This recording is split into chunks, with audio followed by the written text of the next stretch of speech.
साथियों नमस्कार, जय भीम, जय संविधान। मैं हूँ नितिन कुमार। उत्तर प्रदेश के उन्नाव से झकझोर देने वाला मामला सामने आ रहा है। यहाँ पर एक युवती का अपहरण कर दुष्कर्म करने के बाद हत्या का शव छिपाने जाने की बात सामने आ रही है। आरोप समाजवादी पार्टी के पूर्व राज्य मंत्री स्वर्गीय फतेह बहादुर सिंह के बेटे पर लगा है। अपहरण कर उसकी हत्या करी थी। अ, ये भी बताया जा रहा है कि फतेह बहादुर सिंह हैं, उनकी जो मृत्यु है पिछले 5 साल पहले हो चुकी है और उनके बेटे का समाजवादी पार्टी से कोई भी नाता नहीं है। और इसी पर चर्चा के लिए हमारे साथ सुनील कुमार जी मौजूद हैं। ये देखिए सबसे बड़ी चीज ये है इसमें कि देखिए कि 63 दिन हो गए और बच्ची का कोई सुध लेने वाला नहीं था और उसकी माँ दर दर भटकती रही, लेकिन कोई भी पुलिस का आला अधिकारी उसको सीरियस नहीं। जबकि इसी तरीके की घटना उन्नाव में ही हो चुकी है अभी कुछ दिन पहले, जी। और उसमें भी सत्ता पक्ष के नेता का हाथ था उसमें, जिस तरीके उसमें हुआ। और उसमें भी सोशल मीडिया के जरिए ये मामला उठाया गया, नहीं तो सरकार उसको बचाने का पूरा पूरा प्रयास करे। लेकिन जब मीडिया में आया और जब सरकार की थू थू हुई तो सरकार ने उस पर एक्शन लिया और जिसकी वो सजा याफ्ता आज जेल के अंदर काट रहा है। इसका इस घटना में यही है। चक्कर क्या है कि राजनीतिक दल जो होते हैं हर घटना को राजनीति करने के लिए, जबकि इसको राजनीति से नहीं, ये एक सामाजिक घटना है और इसको समाज के पहलू से जोड़ना चाहिए, ना कि किसी राजनीतिक दल का नाम लेके या कुछ करके। जी। क्योंकि अपराधी का ना कोई जाति होती है ना कोई धर्म होता है, वो अपराध करता है तो समाज के साथ। और सबसे बड़ी चीज ये देखिए कि जितनी भी बलात्कार की घटना या कुछ भी इस तरीके की हो रही दुनिया भर की घटना है, तो इनमें सबसे ज्यादा बहुजन के लोगों को इसे टारगेट किया जा रहा है। तो इस विषय पर कोई नहीं बात करता। कहीं ना कहीं सामंतवादी व्यवस्था चल रही है। आखिर क्यों इसको बहुजन बेटियों को ही टारगेट क्यों करा जा रहा है? कहीं ना कहीं सामंतवादी व्यवस्था है। ये तो घटना चलिए, इस माँ इतनी जुझारू महिला थी जिस बेटी की, तो उसने कम से कम जाके अपनी बात रखी और वो बराबर कंटिन्यूअस अपने काम पे लगी रही। तो उसको काम है, कुछ घटनाएं ऐसी हो जाती हैं गांव के अंदर जो पुलिस की दहलीज तक नहीं पहुंच पाती। यदि पहुंच भी जाती हैं तो मामला दे के सेटलमेंट करा दिया जाता है। उन्नाव में जो पुलिस नहीं सुन रही थी, युवती की माँ 24 जनवरी को लखनऊ जाती हैं, समाजवादी पार्टी के राष्ट्रीय अध्यक्ष अखिलेश यादव की कार के सामने आत्मदाह की भी कोशिश करती हैं। उसके बाद मामला जो है वो लिखा जाता है, यानी उसके जस्ट अगले दिन मुकदमा दर्ज होता है और कार्यवाही करी के उसको जेल यानी 25 जनवरी को पुलिस उस राजुल सिंह को गिरफ्तार करके जेल भेज दिया जाता है।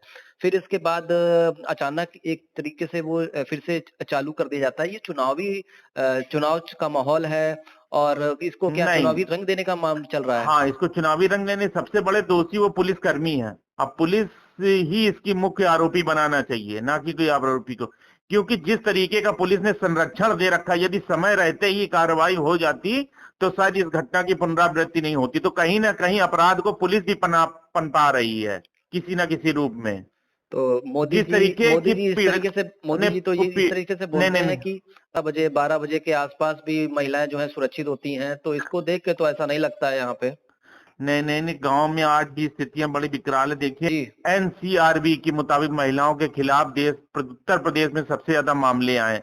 2020 में महिलाओं के खिलाफ अपराध के भी जो आंकड़े आए हैं ताजा, 49,345 मामले जी। दर्ज किए गए हैं। जी। बलात्कार के मामले उत्तर प्रदेश टॉप सेकंड में है, यानी राजस्थान के बाद उत्तर प्रदेश का नाम जोड़ा जा रहा है जहां महिलाएं सबसे अधिक बलात्कार का शिकार होती हैं। और प्रधानमंत्री और योगी जी, उत्तर प्रदेश में माफिया राज तो था ही था, भुक्तभोगी बहन बेटियां भी हो रही हैं।